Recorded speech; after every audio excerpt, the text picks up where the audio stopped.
Today we'll be doing the topic on O-level physics of work, energy, and power. So first, we'll start off with energy since it's the building block of the concepts. So what is energy? Energy is defined as the capacity in a system to do work. So now what is work? Work is basically when you apply force to a substance in that it moves in the direction in which you're applying the force. Now, there are many types of energy as you can see over here as well. So I'll try to explain each of the following energy. Potential energy is basically energy stored in any substance. It can be in the form of elastic energy. For example, in springs, when you pull them and when you release the spring suddenly collapses. Gravitational potential energy, which is due to the height of an object, as soon as it gains height, it develops gravitational potential energy, and the chemical energy which is stored in the batteries and cells. Now, kinetic energy is only due to the movement or the motion of the object, and it is zero when the object is stationary. Similarly, thermal energy is by the sunlight, and light and electrical energy are all the same thing. Now, nuclear energy is released by two processes, nuclear fission and nuclear fusion. Nuclear fission involves the splitting of atoms, whereas nuclear fusion involves when two radioactive atoms basically fuse with each other. Now, over here, each of these energies have been described with the formula. So you just have to remember the formula that kinetic energy equals to half times the mass and square the velocity of the specific substance. Now, I've explained how each of the following types of potential energy works. Now, the formula for gravitational potential energy equals to mgh, meaning the mass into gravitational energy into height. For O levels, you take the value of gravity as 9.81. So now the what is the basic scenario which comes in your question is that they give you a question in which, for example, a person is falling down, or for that instance, you release a ball from your hand. So you need to understand that when you place the ball in your hand, it has gained gravitational potential energy, and as you throw the ball into the ground, it gains big kinetic energy because it starts moving and it gains momentum. So the gravitational potential energy has been converted to kinetic energy. Here you can see a cyclist who is at rest here, so the net energy is zero. Now, as it starts moving, it gains kinetic energy. Now, another important concept is that when you start moving, the kinetic energy also increases. However, the gain in gravitational potential energy is more. Over here, the gravitational potential energy is the maximum because he's at the peak, and as he goes down the hill, the gravitational potential energy once again slows down and it decreases, whereas the kinetic energy increases. Now, the electrostatic energy is the energy due to charges stored in electrons. Nuclear energy, I've explained. Internal energy is the sum of all kinds of energy in a particular atom, the sum of kinetic, thermal, potential energy. Now, here are a few of the worked examples, which you will be able to solve on your own as well.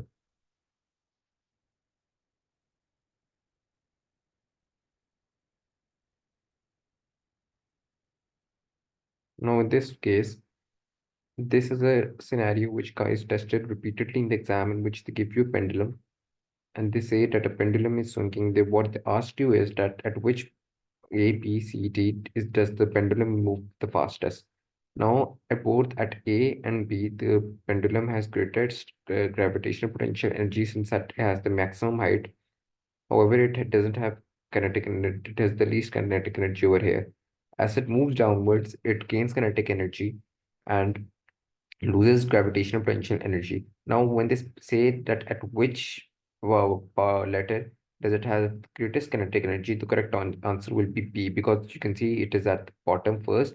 Number one, you will see that the pendulum will keep oscillating and it will eventually slow down due to the effects of friction. However, it will be the fastest during the first cycle because during the first cycle, there will be the least effect of air resistance and other frictional forces on it.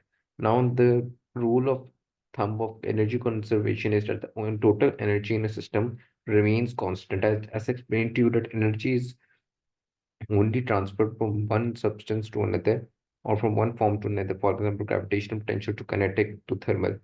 However, the total energy in this particular system always remains constant.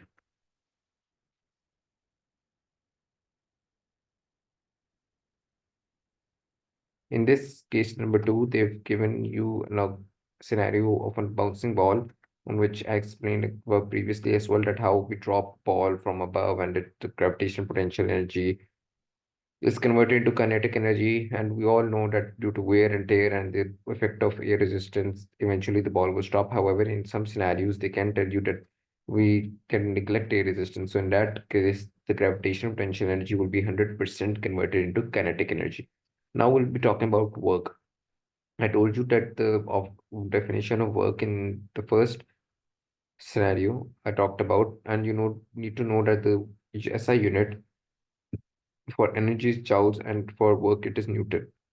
Now, in which substances in which although you apply energy, however, no work is being done. So the second important critical information is that you need to understand that in the definition it says, although we apply force to the object, if it doesn't move, there isn't being any work done on the object. For example, you just push against a wall, the wall won't move, obviously. So there isn't being any work done. Or in the other case, if you lift some objects, but you just lifted them and you aren't walking or you aren't moving them, so there isn't any work done, because you can see that the force being acted out on the object is perpendicular to the direction of the motion.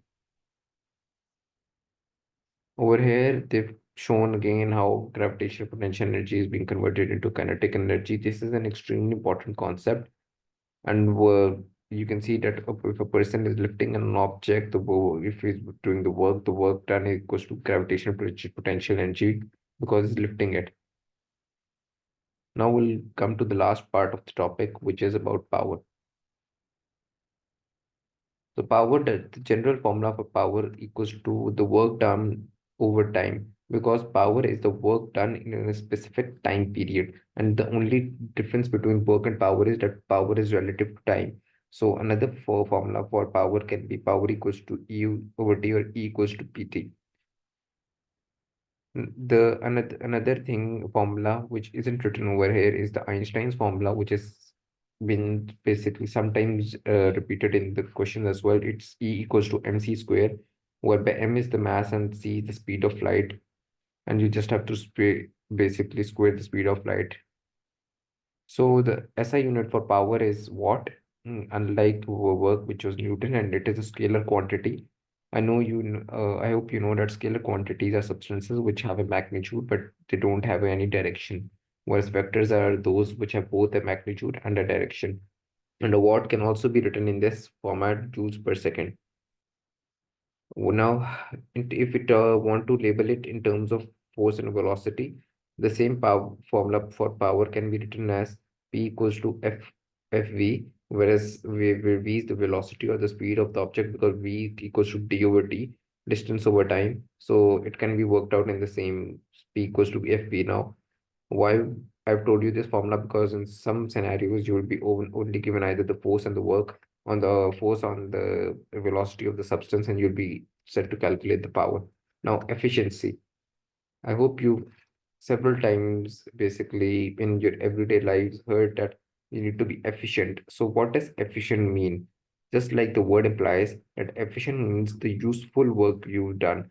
And in order to be smart, you don't need to do a lot of work, but you need to do smart work. So similarly, the more efficient you are, the more best the results you get. So the efficiency is calculated by the useful output with the total input in multiplied by 100. For example, if a person is doing a lot of work, but he isn't getting the sustained or the optimized results he wants to get, he won't be so much efficient.